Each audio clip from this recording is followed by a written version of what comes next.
late bulletin says we just turned on the air conditioning.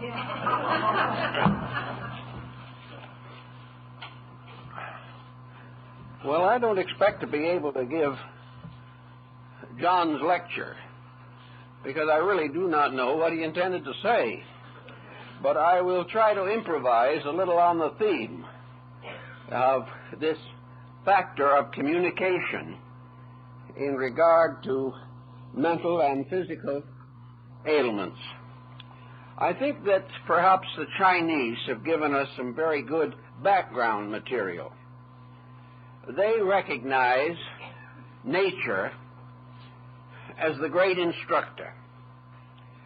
They recognize the mountains and the rivers and the valleys, the flowers and the trees and the birds and everything that exists in nature as naturally having a benevolent influence. When we get worldly weary, we often escape to the country, to some retreat where we can rest in the presence of a tremendous ministry of natural value, which is not accompanied by any verbal instruction. Nature does not teach by words. It does not preach to us in verbalizations. It rather simply exists as it is. And we find this existence as it is very desirable, very helpful, and revitalizing after the pressures of confusion. Therefore, we may say, in the Chinese way of thinking, that the more we live with the confusions of humanity, the more weary and sick we are apt to become, and that our greatest physician is nature itself. That nature, in its own proper way, asks to be understood and interpreted. It is up to us, really, to discover the values in nature. But one of the reasons why we are impelled to do this is because we already experience or feel some quality, some value that we cannot find in the congestion of human relationships. The Sung painters, the Sui masters of both Japan and China, have given us wonderful pictorial scenes which reach into our natures, so that actually a picture is a sermon without words. It tells us something we experience inwardly. It stimulates our intuitive reaction and becomes a balm in Gilead. We feel better, more peaceful, for the painting becomes a window into a universal existence. Now, we realize in some way that the more natural we can be in a constructive sense, the better our health is apt to be. Anything that is artificial or sophisticated endangers our peace of mind and also the harmony of our bodily functions. If, therefore, we recognize that the universe in which we live is continually communicating with us, not with words or preachments, but with the mere fact of its own statement of existence, what it is, what it does, what it means. Now, in a smaller but very personal way, the human body also communicates with us at all times. We do not necessarily recognize this communication. In fact, in many instances, we know it only as a pain reflex, in which a troubled body is trying to express the urgency of its needs. On the other hand, the normal, healthy body communicates as nature does, simply by the adequacy of itself, by the fact that it becomes a useful and patient protector of our purposes and contributes to the fulfillment of our various objectives. The ancients, therefore, regarded the body with great reverence. They considered it to be a proper symbol of the divine order and the divine harmony. Like the universe, it does not necessarily verbalize anything, but it does, in one way or another, express itself, sometimes through symbolism, sometimes through reflexes, sometimes through symptoms which require careful consideration. Therefore, the body, again, is another instrument of nonverbal communication. And this is perhaps the grand term to cover all of the examples of life that become our teachers. Examples that are not put into words, do not appear in textbooks, but which continuously influence us. The human being, by nature, is natural. He is part of the world in which he lives. But gradually, the average person has alienated natural pressures and circumstances. He has built cities in which the communication factor is seriously offended. He moves into congestion. He lives under a variety of pressures, most of which are against the well-being of his own nature. Some of these pressures damage his body. Others outrage his emotions. And others again afflict his thoughts. But nearly all the problems that afflict us are artificial. They arise from mutual ignorance, indifference, or unreasonable ambitions. Some of them arise from the facts that we cannot get over grudges, cannot forgive our enemies, and cannot tolerate the success of other people. All of these different pressures move in. They also are, for the most part, nonverbal. They may be communicated to us by other persons, watched over television programs, or read in the press.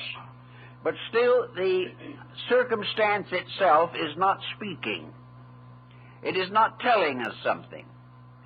But in the various media, this circumstance is already conditioned. The media does not tell us the real emotional core of a situation. It interprets it already, and we begin to accept the interpretations and are variously influenced, not by the circumstances, but by the way other people have reacted to them. If reactions are artificial, they again become a nonverbal source of tension and stress. Today we have a great deal of bad health, and at the same time we have a tremendous number of well-intentioned people who would like to improve their own health and dispositions and contribute something to the solace of society. We can then begin to study some of these factors. How do we communicate non-verbally? How does the human being share with other human beings values which cannot or are not put into words? Well, we can again go to nature for a little information or a little parallel. Take, for example, a person who lives alone and whose principal companion is a faithful dog or cat. This dog cannot speak, but it appears to be a good listener. We do not know exactly what its thoughts are, but we do know that in a mysterious mood, it seems to sympathize with our needs. It becomes a close value in our lives and expresses its concern through a series of very simple gestures. It comes toward us when we are lonely. It is with us when we have some problem burdening our souls. It may rest at our feet in a quiet evening, but in some way the animal gives us one tremendous consolation. We are not alone. And this presence of something means gradually that we build into this presence almost all of the characteristics of humanity. As far as we are concerned, when we speak to the animal, we are inwardly impelled to believe it understands us. We share our secrets with a perfect realization that the confidence will never be betrayed. We also find all kinds of ways of pleasing this little creature that has become part of our lives. We may take great pleasure in doing little favors for it, and very often the little animal becomes very responsive to these favors and becomes almost demanding of them. But we do live in the presence of a non-communicating creature that at the same time has the power to seriously and considerably influence our own attitudes. We also find that frustrated care or affection come out to the little animal when they do not bestow themselves upon persons. We have in the pet something that is dependable, something that we do not have to deceive. We do not find it necessary to have subterfuge. It simply is a matter of open communication without verbalization. And this is very important in the lives of a great many human beings. Another example is the fact that the body itself is a communicating instrument, entirely apart from speech and sight and the other faculties that we know. Dr. Kumaraswamy, the great Indian art critic, philosopher, and connoisseur, once observed in his book, The Ministry or Language of Gesture, how in antiquity and all through the life of civilization, gestures have become means of communication. The body, assuming various postures, tells stories. It gives us various concepts of rhythm. It also provides us with internal means of expressing feeling and thought without verbalization. We know, for instance, as Dr. Lavater, the famous physiognomist, pointed out, that a person can tell the whole story of himself without speaking a word. That also he can share his convictions and his attitudes with others without actually speaking. Lavater was able to look at a person and was able to tell by little involuntary symbols that this person presented most of his character and what his tendencies in life were likely to be. Also, we find that appearance, a subtle influence, comes from the person, which can be registered by another sensitive individual.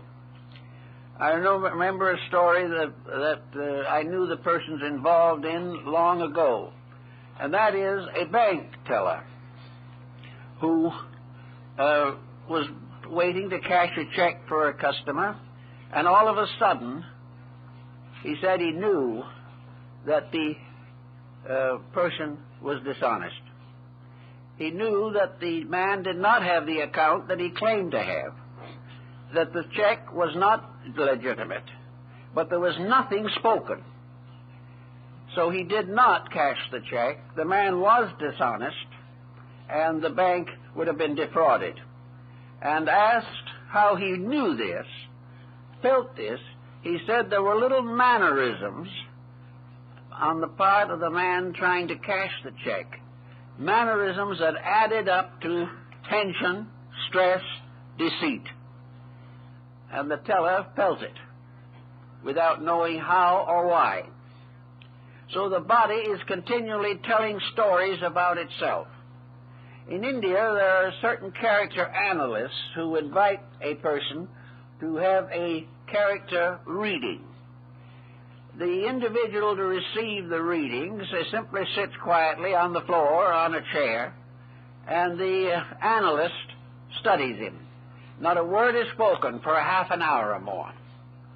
During that period of time, the client has moved around a little, maybe scratched an ear, raised a hand, opened or closed a fist, shifted a leg, and the analyst has watched all of these movements with greatest care.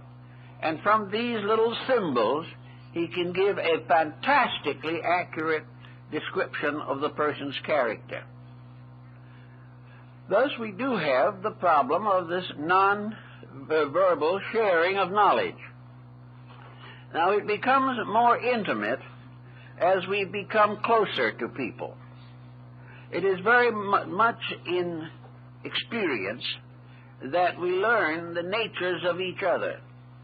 If we are living with another person, if we have children who are with us most of the time, we intuitively come to recognize their moods and their reactions to circumstances.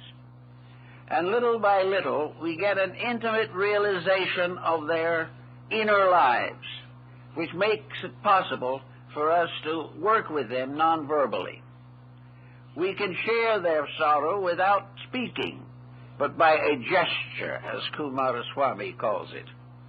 We can show a slight indication of feeling, which the other person instantly recognizes and finds it consoling or damaging according to the mood or emotion behind it.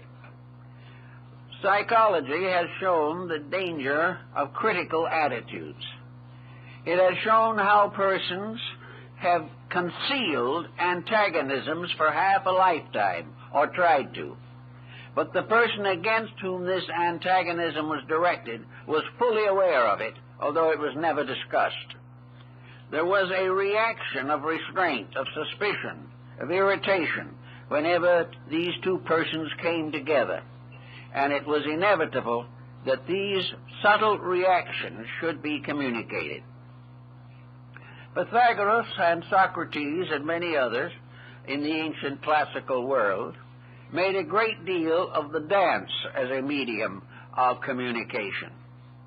They were fully aware that by various rhythms and motions of the body, the individual expressed not only his physical reactions to life, but also his deepest spiritual and religious attitudes and emotions.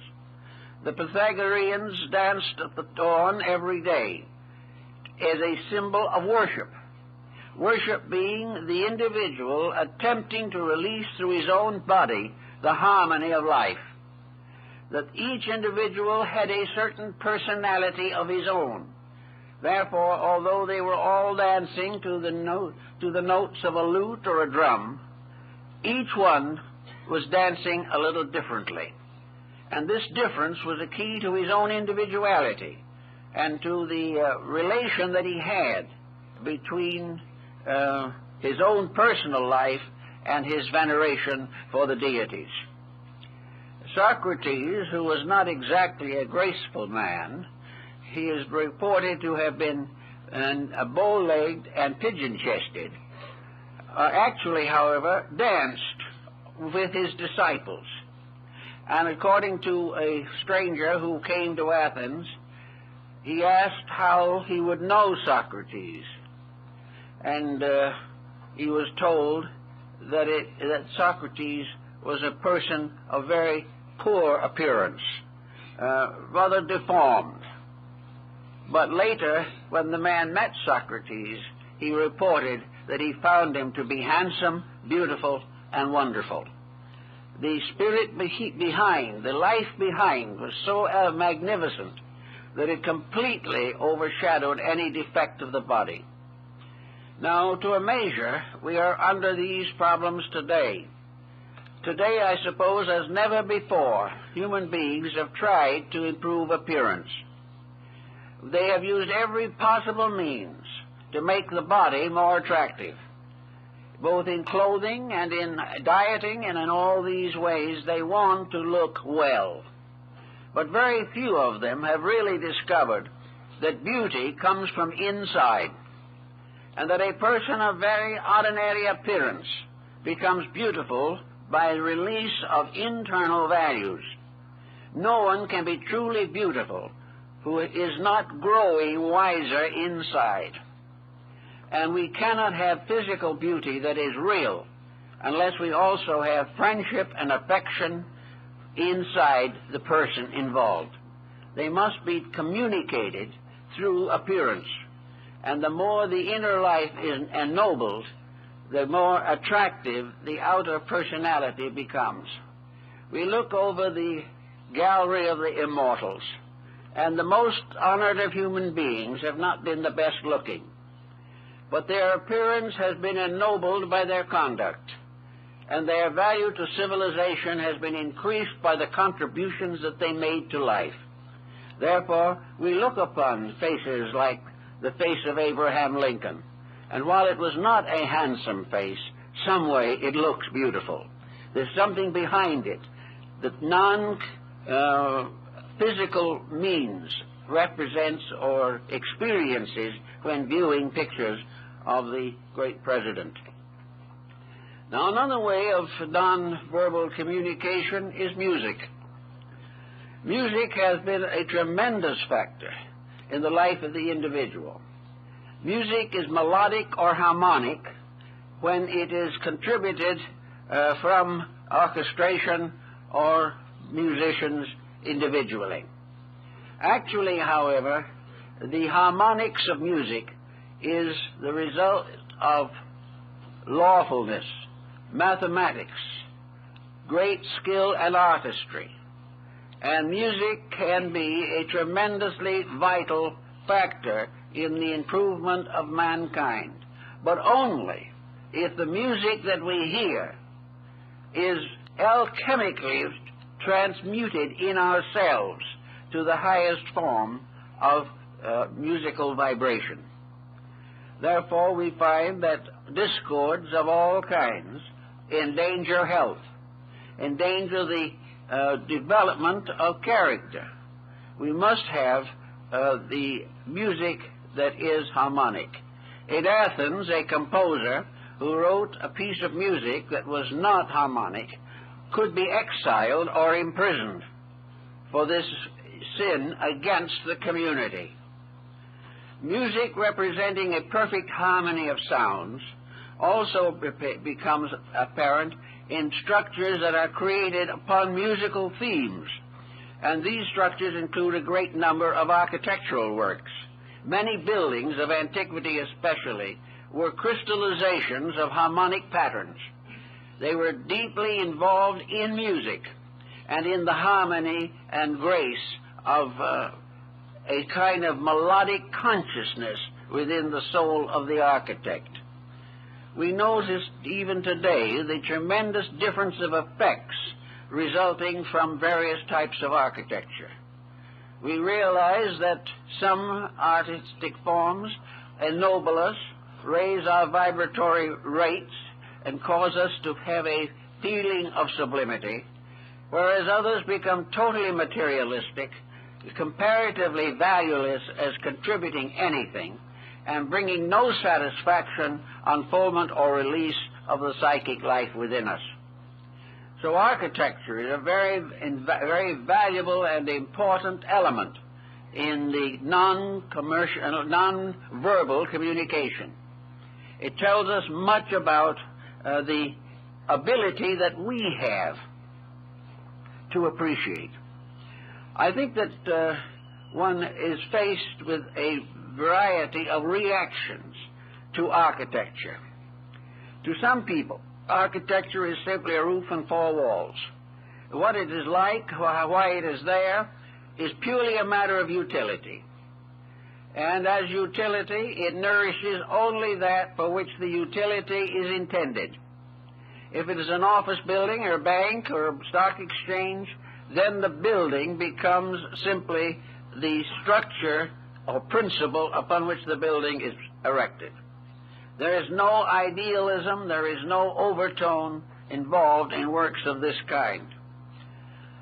Churches used to be very much affected by religious architectural principles. But in the course of time, the attitude of the average person toward religion has greatly changed. Even today, however, I noticed in entering into a great cathedral or some magnificent religious structure that even those who have no particular interest in that particular religion some way become silent.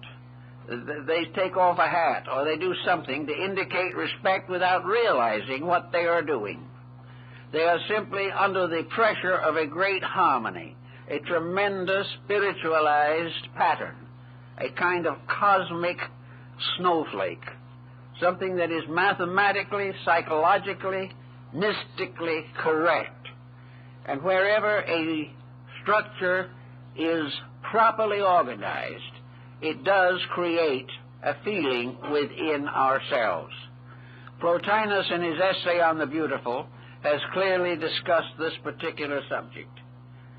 The soul of man is a mysterious, abstract power which dwells in the innermost and is lured out into manifestation essentially by beauty.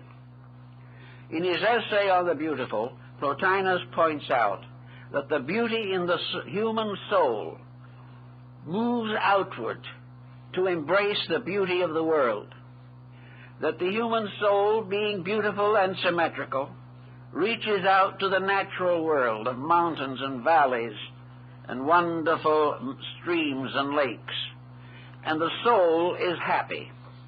The soul is happy and it is nourished because it is fed by beauty. And having been properly nourished and properly fed, the soul becomes a source of joy, peace, and insight within the individual. If, however, the soul is confronted with asymmetry or deformity, if it must listen to discords of sound, look upon discords of color and shape, and live in the atmosphere only of a factory-ridden civilization, the soul retires further and further back into itself, suffering or locked by the fact that there is no nourishment for it in the world in which many people live and consider themselves to be satisfactorily integrated. If, therefore, the person, recognizing the fact that beauty is absent from his life, that he is not in the atmosphere of it, must do various things to communicate beauty to himself and through himself to his own soul. He can do this in a series of very simple actions. All that he has to do is find something that his own consciousness tells him is beautiful, and try, if possible, to live with it.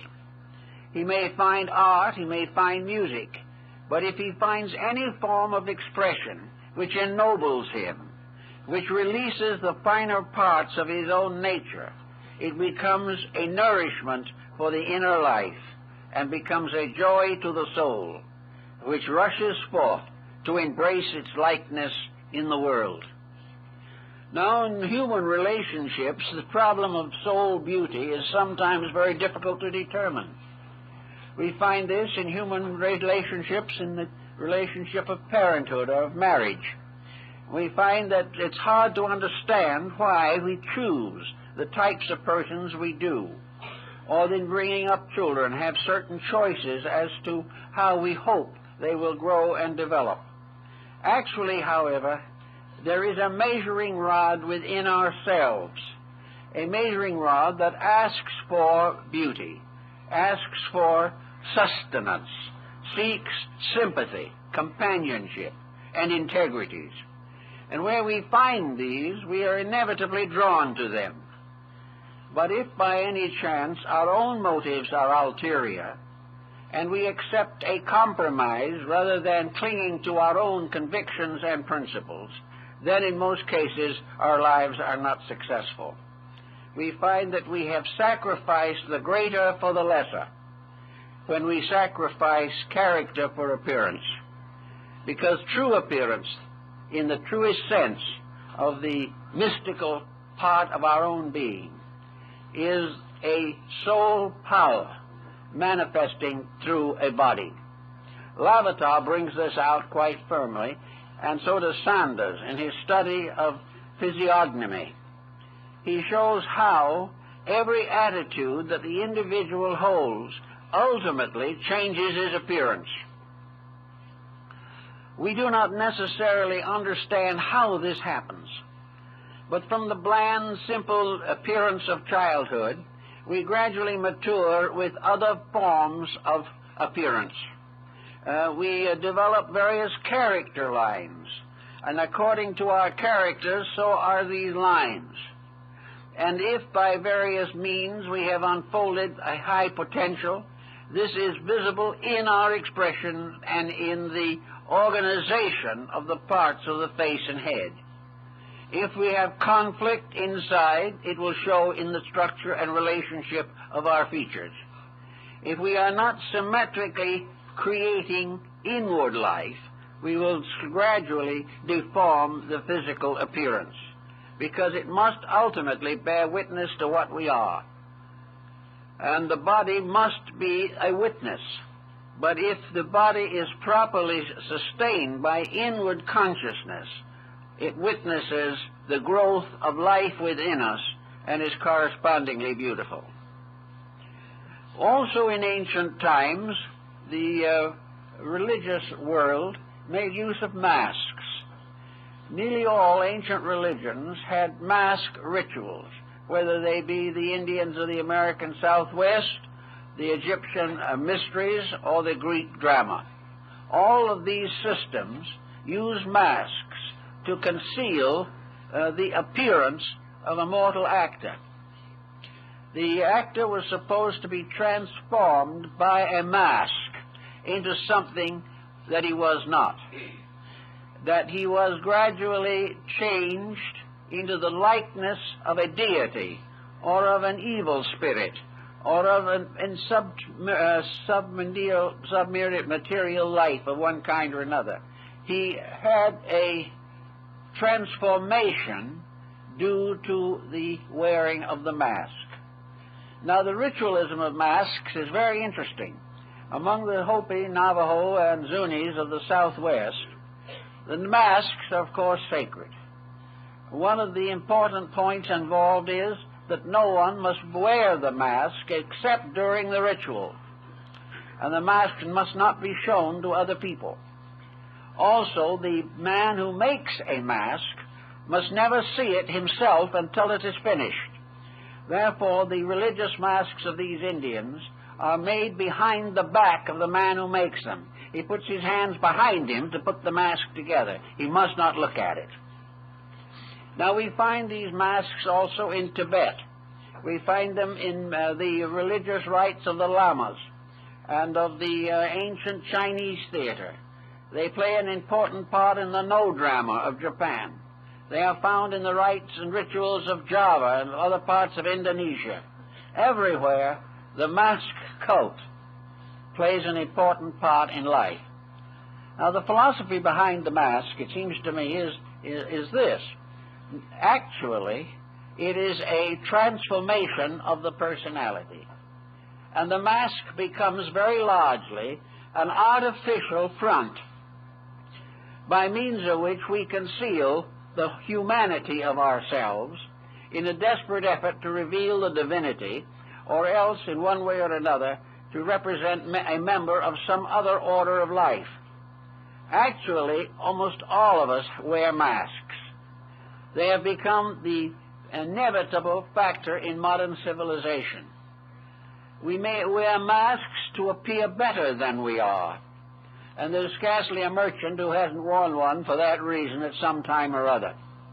The mask is not something that he puts over his face. The mask is what happens to his face. The mask is the fact that he has a face value that is different from character, that he makes promises he has no intention of keeping, that he makes himself as ingratiating as possible in order to deceive. All these masks also become involved in the kind of life that gradually develops around us.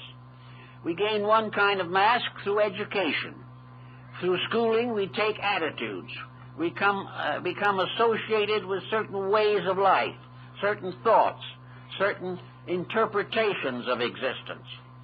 Later in professional life, we begin to speak through the mask, and our words as lawyers or doctors or engineers are very largely spoken through the mask of occupation, something we have put on that is not the real self. Now, the mystic, of course, and the esotericist is also trying to create a certain kind of appearance, a mask. He is, however, attempting to become a symbol of deity. The mystic, the idealist, hopes to become wear the mask of a divine being or a divine power. And as the ritual dancers in the Hopi or Zuni rites wear these masks, they instantly become divine and are accepted as such. I've been at these dances where a father was a masked dancer. His children knew perfectly well who he was, that he was just father. But when the time for the ritual came, and father approached them masked, carrying the sacred corn pollen, the children fell on their knees and venerated him as a deity. After it was over and the mask was put away, he went back home and he was father as he always had been. But under the mask of a god, he received a certain divine enlargement of character. Now, we all have these problems also. Nearly everyone has someone they have great respect for. If there is no one in a person's life that he respects, he's in a bad way. He is either keeping bad company or he is overlooking important values. It is far better to always recognize that the individual is wearing a mask, and that this mask may cover his strength or it may conceal his weakness. And it is up to the individual involved to find out how these masks are actually worn. Sometimes we wear a mask in order to conceal grief. Sometimes we do it in order to arrange revenge. Sometimes we want to be considered better than we are. But almost always in the end, all masks have to be taken off. And in the last analysis, it is that which is behind the mask that must become the true value, of which the mask itself is only a passing symbol. In the Tibetan rites, masks very often represent the types of world in which we live. The monsters of the Tibetan underworld are right here among us. For this underworld is nothing but the material sphere in which we live. Here strange, grimacing, and frightening forms appear. Here all kinds of infirmities descend upon us. Here also the teachers appear to guide us and lead us out of the troubled underlife to something better and wiser. And in the ritual dances, all of these various conditions are personified for the enlightenment of the individual. The end of the enlightenment is always the same, that we shall recognize that all error, all weakness, all evil is delusional, and that actually behind every evil circumstance of life is finally a manifestation of the divine purpose for existence. Therefore, things wear many masks, but the truth is behind them, and the truth is one, regardless of how it appears to be modified or conditioned or distorted by the circumstances of daily life. Then there are other forms of nonverbal communication, and these are, among others, service. One of the most powerful ways of sharing life with another is through dedication to the helpfulness which we feel within ourselves to be possible. Very often we have found, as Emerson found, that what we do speaks much louder than what we say. What we say becomes, therefore, a cover, a mask. And this mask of what we say is usually accepted by other people as genuine. This means that we have to be extremely careful what we say, far more careful than the average person likes to be. but by means of character, by means of dedication, we create a pattern of nonverbal idealism. The great teaching is by example.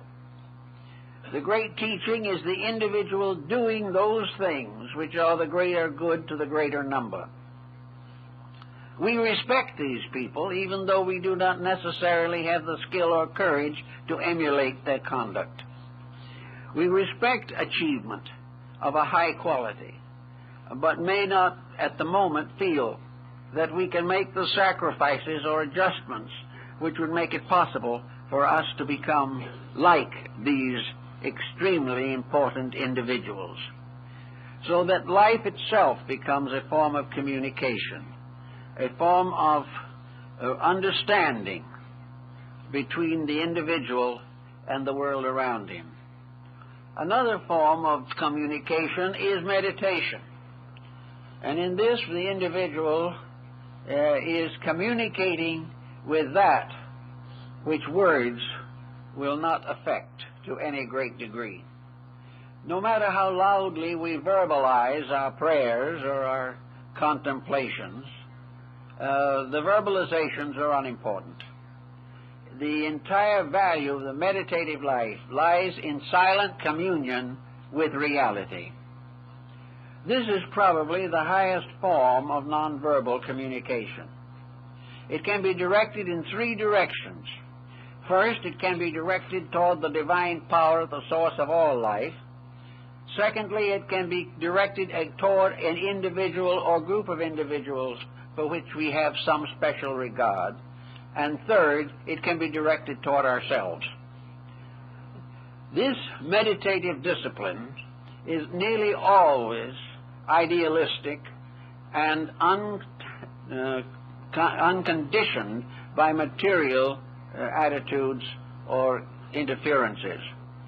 Each person must in some way experience a contact with life, and this experience is the great communication. We call it a mystical experience sometimes. It is an experience in which for a moment the individual becomes intimately associated with the realities which he seeks to understand. He then discovers what all mystics have discovered, namely that there is no way of verbalizing the substance of a divine experience. There is no way in which the individual can communicate to another the actual experience. Various religious teachers and so forth have written of it, have tried to tell it to another person, have tried to share it with their disciples. But actually, the experience is beyond all communication. It is an identification with life itself. It is an at-one-ment with an eternal value. And this experience itself, of course, has been regarded as the greatest experience to which the individual can aspire. Plotinus, the great Neoplatonist, had one or two experiences of this kind. They lasted only a moment, but in that moment, time, distance, space, intervals, all instantly vanished. There was nothing but one tremendous reality, and the individual for an instant seemed to tune in on that reality and become with it.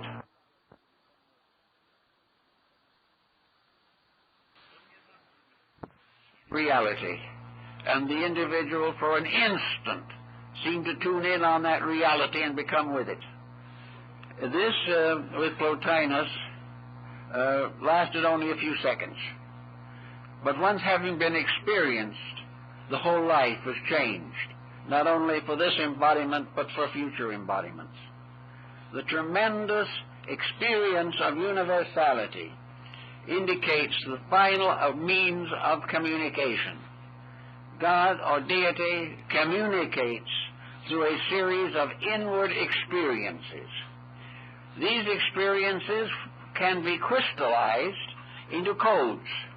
They can become the basis of religions or creeds or doctrines. They can result in improvements of society and the evolution of human culture. but the experience itself, like the experience of Moses on the height of Sinai, is something that cannot be actually communicated. And in the silence of his contemplation, the Zen monk, the Christian monk, the Buddhist monk, all have moments in which they feel very near to the realities which they seek. And they have also learned something else, that you must finally decide in your own consciousness where you want communication to come from. Do you wish to have the world move in on you with all of its attitudes and ideals and ideas, all of its forms of knowledge and skills? Do you want to have life a communication from the outside, from the material world about us, a communication which may lead to material success or create more problems that it can ever solve? But in any event, that the building up of knowledge is an experience from environment, from the institutional, traditional forms of learning which have come down to us from the past. The other type of learning is not this at all. It is a learning for which you must prepare by quieting the mind and the emotions and allowing them to become recipient of a power greater than that from external pressures. Now, the great problem in meditation, of course, is the danger of negation. The individual, in some religious groups, tries to make the mind a blank, tries to take the attitude that if he doesn't think at all, the divine mind will think in him or through him. This, however, is a dangerous approach to the subject. It is not good for the individual to simply wait passively for some type of communication from a superior source. This passivity is not necessary if the proper background has been built. In other words, that the individual has prepared themselves quite correctly for the acceptance of a meditational life. Then it is not negation, but quietude, a calmness which is strong and not weak, but which is not associated to the forms of expression which are detrimental to inner revelation. By self-discipline, by gradually freeing oneself from the involvements of an illusional existence, the inner life is cleansed and purified, and a certain quiet ardor is added. It is a quiet expectancy, a quiet hope, but it is strong. It is built upon self-discipline, the rejection of illusions, decisions of dedication, which gradually produce in the individual the capacity to receive intuitional information from within. So that this type of meditational acceptance is very, very important in development. But it is not something in which you simply make yourself a blank. Rather, it is something in which you clean the surface of the paper. But it is still there, and it is something in which you will gradually be able to experience an inner strength rather than an inner weakness or insecurity. Actually, the experiences of meditation are very dramatic and dynamic, but they are very quiet. They are a great peace with an indestructible strength associated with it, so strong that no error or illusion, no attachment that is unreasonable can possibly take it over and misuse the growth that you have accomplished. Now also we have a series of intimate problems working with people. The physician is perhaps an ideal example of the problem of communication. Recently, there's been a rise in the importance of so-called general medicine. the family physician.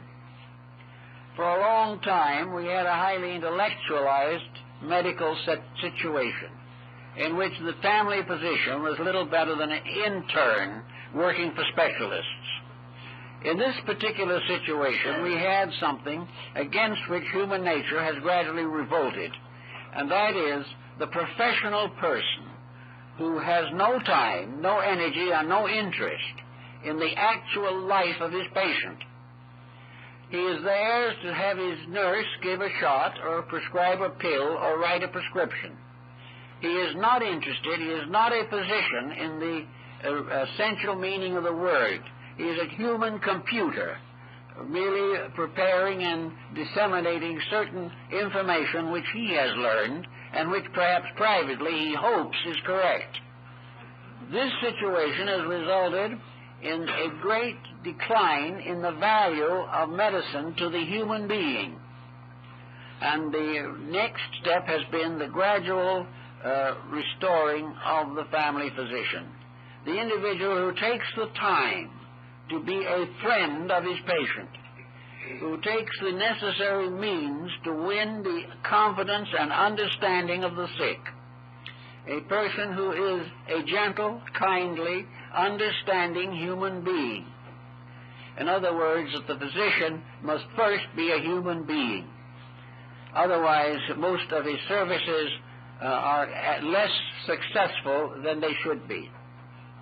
Many patients really do not need elaborate medications. What they really need is a little sympathy, a little ability to share their problems or to unload a burden of psychic stress within themselves. They are looking for a counselor, and in one way or another, they are looking for a priest. In the ancient Greek medical religion, the shrines of Asclepius, the god of healing, were for centuries in the hands of the family and descendants of one medically integrated group. They were all priests. They were all dedicated to the temple. They were all initiated into the religious mysteries of their time. They compared their values not only scientifically, but with the great spiritual revelations of mankind. The patient came as to a spiritual father. He came to be helped, to be instructed, to be inspired, and, if necessary, to have his character somewhat altered or modified in order to bring peace and health to his life. Now, these priest-physicians had tremendous influence because they were priests. The individual who disregarded their ministry was therefore violating his religious obligations. He must listen to the voice of the priest-physician as he might listen to the voice of the gods. He was in the presence of the initiated, illuminated teacher, not merely a practitioner in medicine. Now again, the diagnosis under those conditions was quite different from what we know today.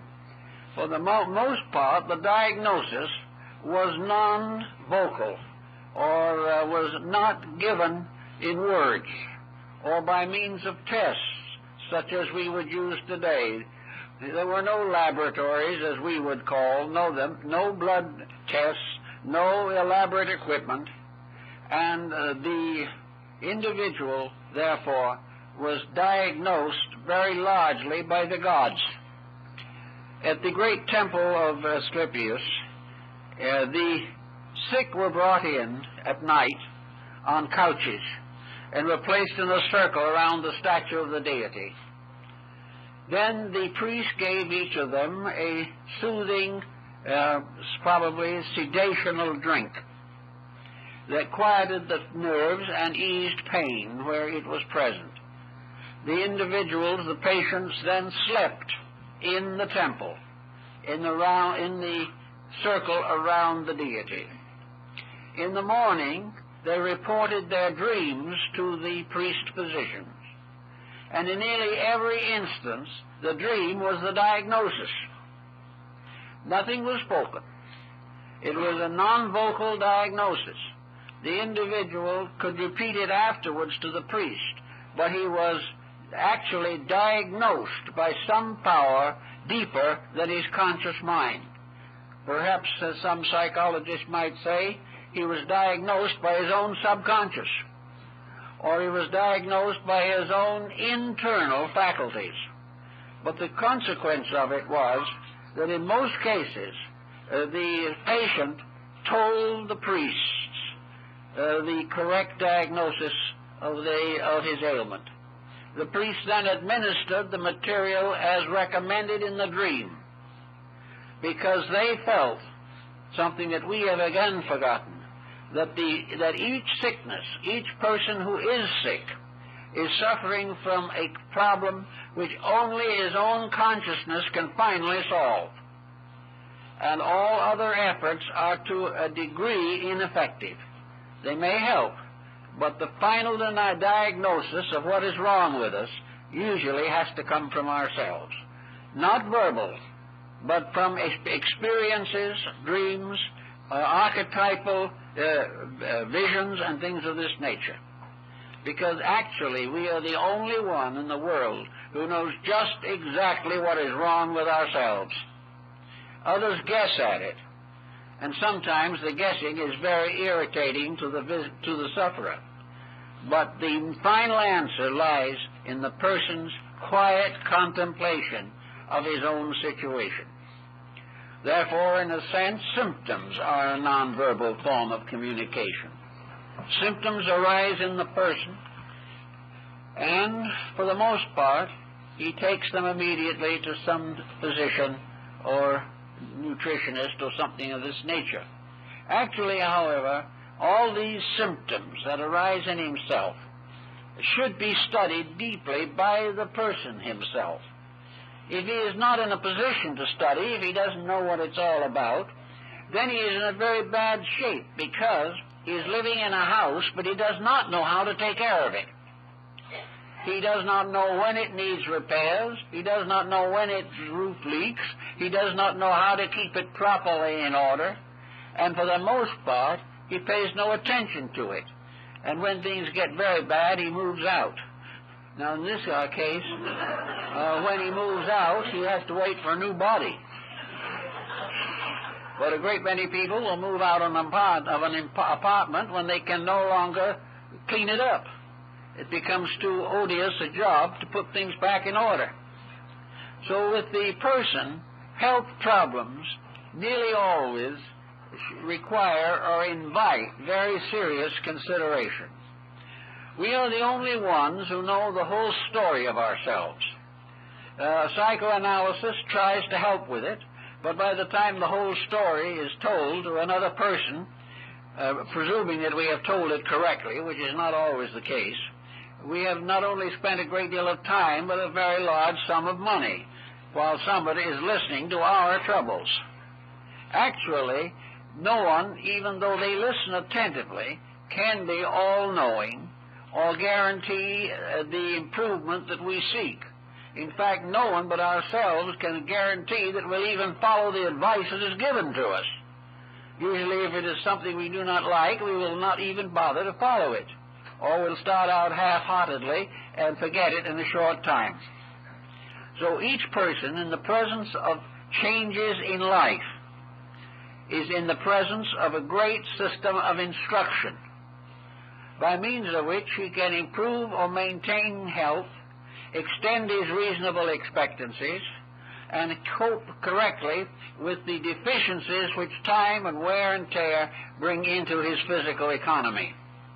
All these things are part of a great instruction, and the body is patiently telling us every day how to take care of it and what is best for it.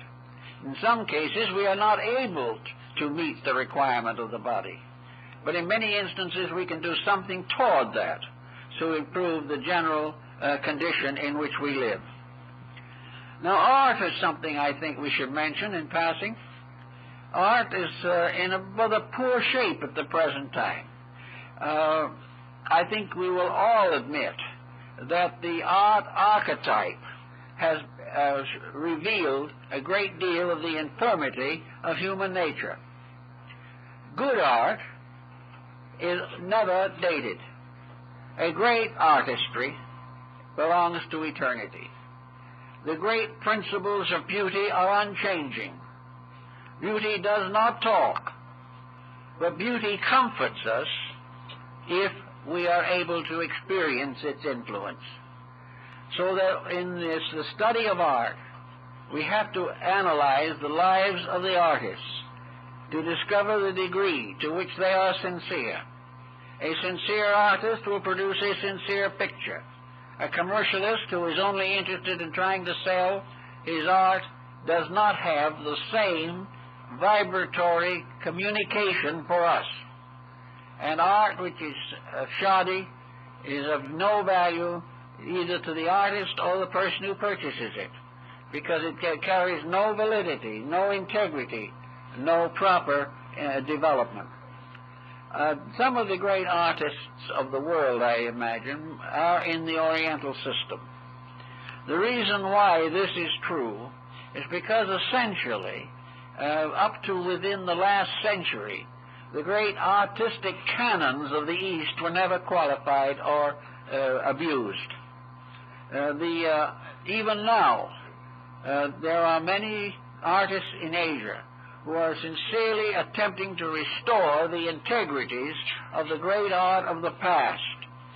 There are a few modernists who, under one influence or another, sometimes a bit of heroin helps, are producing mysterious terrors, passing them off as art. But to a large degree, the art of the East is a nonverbal transmission of an inward experience. The Eastern artist tries to live the art which he practices. If he is deciding to paint a beautiful picture of a mountain with forests and clouds, he will go out and he will sit on the side of the hill and look at that mountain. He will look at it for hours, perhaps for days.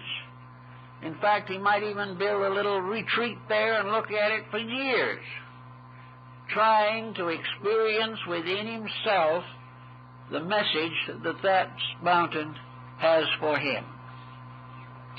His technique is very simple. All Oriental techniques are so simple that they never interfere with the representation of the value intended. It is no longer a case of a very elaborate palette, no problem of tremendous mixing of colors and a long study of conventional methods. The simple line, the simple design is taught for one purpose only, not that the artist shall have a fine technique, but that the artist shall be capable of losing himself in the subject he is depicting. After maybe months of meditation in front of a blank sheet of silk, with a few strokes, the artist will complete the picture. He has digested it. He has assimilated it. He has taken from it every bit of meaning he can comprehend. He has made it an experience of consciousness. And having finally put the whole subject in order, with a few moments, he makes the physical representation of it. Now, as it was pointed out in connection with Sesshu, one of the great artists of Japan, artists themselves are classified according to the degree of internal consciousness they have attained. A great connoisseur in Japan, a great art collector in China, is not a person who buys expensive pictures by name artists. He isn't buying a picture. He is not buying a label. He is not buying fame or notoriety. He is looking for integrity. And looking at the picture that has been produced by a truly inspired artist, he says to himself, the connoisseur says to himself, aha, this artist has attained the fifth stage of internal meditation. He has reached a certain point, and he has put down on this silk actually a statement of himself, of what he knows, what he believes, what he has experienced, and how he has been able to interpret the symbolism of this mountain. He goes along a little further and he sees another picture, and he says, this artist has achieved the 7th degree of consciousness. He has seen more deeply than the other one. He has experienced more wealth of inner insight. He has released more soul power because he has the inner meditational quality that has made him a greater artist than the other, although the other artist is also very fine. So the connoisseur will go through the gallery measuring the pictures by consciousness, not by appearance or name. Now, it is obvious that under such situation or condition, the purchaser must have the degree of insight that he is able to recognize in the artist's work. Unless the purchaser has attained the 7th degree of insight, he cannot know that the artist has. The connoisseur, therefore, is not a person who simply buys and puts away or builds a gallery to store something. He must have the experience also, for it is only what we have experienced in ourselves that we can recognize in others. If we have not achieved it in ourselves, we cannot know that another person has achieved it. This then goes not only into the world of art and Sumi paintings and beautiful screens, it also goes into the religious art of these people. For the Asiatic has come nearer to being able to make a pictorial representation of invisibles than probably any other school in the world. He has been able to transcend the forms of things without distortion, and has bound it all together by a tremendous language of symbolism. Every part of these designs is a symbol which draws the attention of the person who understands. If you do not know the meaning of the symbol, you will not buy the picture.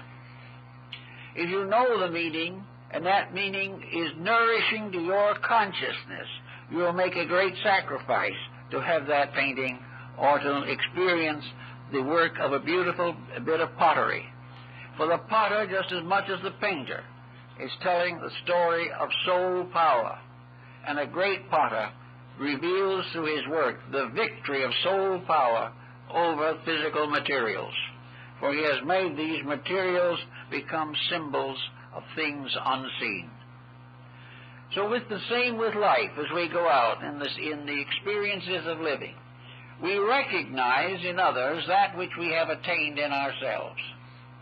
We may have respect and veneration for that which we have not yet attained, but we can only understand and build into consciousness that which is within the range of our available reflective powers and faculties.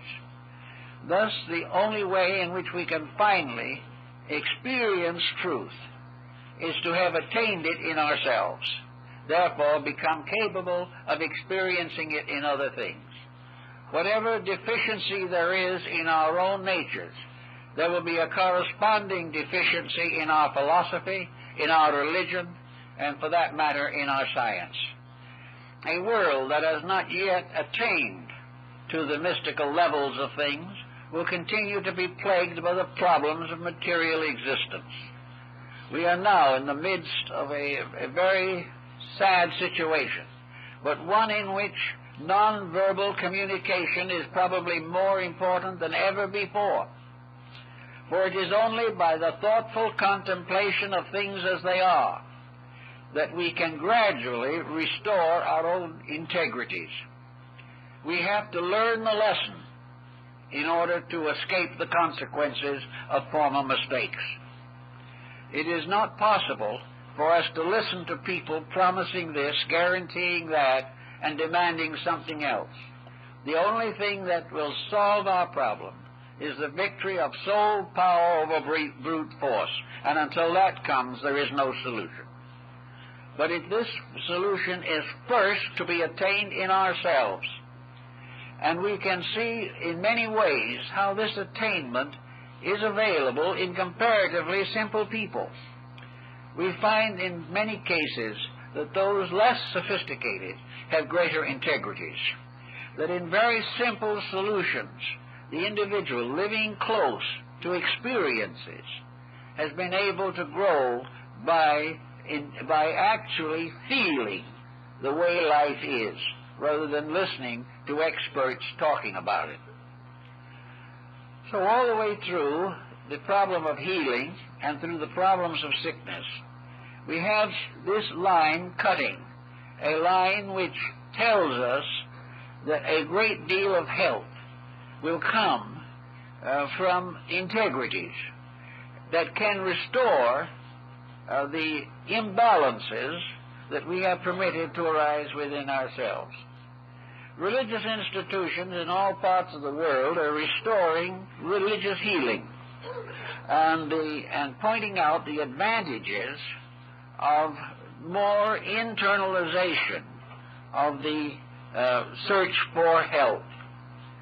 There seems to be no reasonable doubt, and it is demonstrated from the beginning of time, that where a group of sincere persons unites its efforts to be helpful, to help to restore the health of the sick, that they have a great effectiveness if the patient is willing to accept the values involved.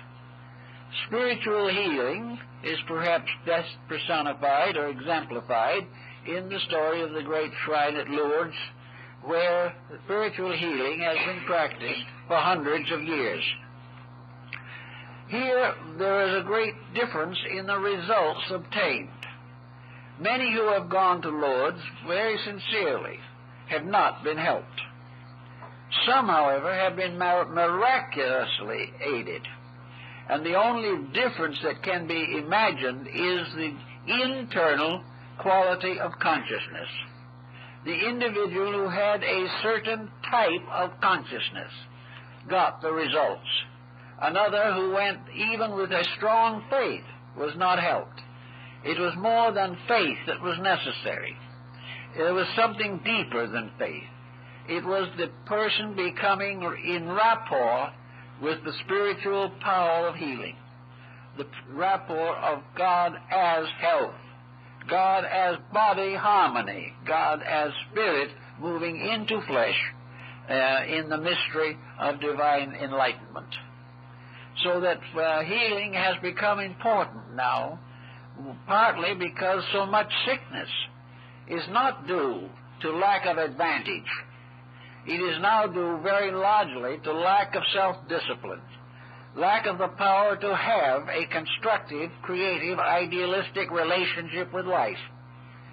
Much of our health problem today is being endured by people who have wealth, who have education, who are profitably employed, and who have more or less integrated families. It is not the fact that we cannot afford health that is responsible for sickness. It is that we cannot afford internal ignorance. We cannot afford to live below the level upon which health is possible. Health is only finally possible when the individual's internal nature is supporting his material structure. Only an idealist can be truly healthy. Others may be strong, may be vital, may win Olympic titles. But true strength arises from a wise administration of the body by the being within it. It is only when the soul leads and the body follows that you can have the best and most reasonable manifestation of health. It may be that evolution has not yet given us the full power to be all that we desire to be, or to correct all of our faults. But one thing is certain: we are better off when our ideals lead the way, we are far better off when we keep faith with the inner life than when we try to live against it and depend upon the crutches and helps and implements of modern science. Actually, wisdom, love, health, all these virtues are the result of obedience to the divine plan. The better we obey, the better off we are. The more we understand, the better we can obey. Always there has to be a certain inner growth.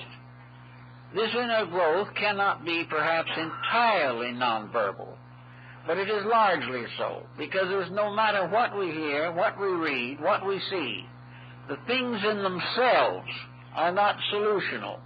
It is what we internally do when we transmute experience or tradition or history or philosophy or religion into soul power. And this soul power has to be an internal achievement, usually in the quiet of the night, usually alone in the wilderness, usually under some type of affliction, which finally brings us face to face with ourselves and the jobs that we have to do. So in all our problems and in all the things that we have to do to learn, we can read moderately, we can listen moderately, but it's not what we read or what we hear that does it. It is what we are able to do by means of instruction to release and transform our own inner lives. To memorize everything in the world will not solve our problems unless the memory is supporting a major change within our own natures. If we can use instruction to change ourselves, to accomplish the gradual reformation of ourselves, then we are gaining on it. But within the body is this soul psychic factor, above the mind, above the emotions, and above the flesh. This is the natural leader. And when we obey its rules, we will succeed. It will gradually disseminate itself throughout all the parts of our structures, our nervous systems, our glandular systems, our arterial systems. All of these will be influenced by the psychic integrity at the source of ourselves. And it is when this integrity is finally brought into focus, and that which is the best of us becomes the ruler of the rest, then and then only do we achieve the health we desire. And in world affairs, when the highest type of our experience becomes the guide to our social relationships, and when the great teachers of the world are recognized as having established patterns which will work, but it is only when the individual outgrows his own selfishness that society can outgrow its troubles. There's no way of becoming good and remaining weak. There has to be strength. There has to be the gradual integration of our total personalities. We may not feel that it's profitable, but it is profitable because in due time, the integrity inside of ourselves will neutralize the pain of sickness, the suffering of ignorance, and the tragedies of misapplied energy. It's only in this way that we can accomplish. And it is the divine plan that this achievement is possible to each individual. It is not something in which we have to wait for the reformation of society. In fact, the reformation of society waits upon the integrity of the individual. Realizing this, we are on the way to getting things worked out in a better way. Well, folks, I guess that's all for this morning.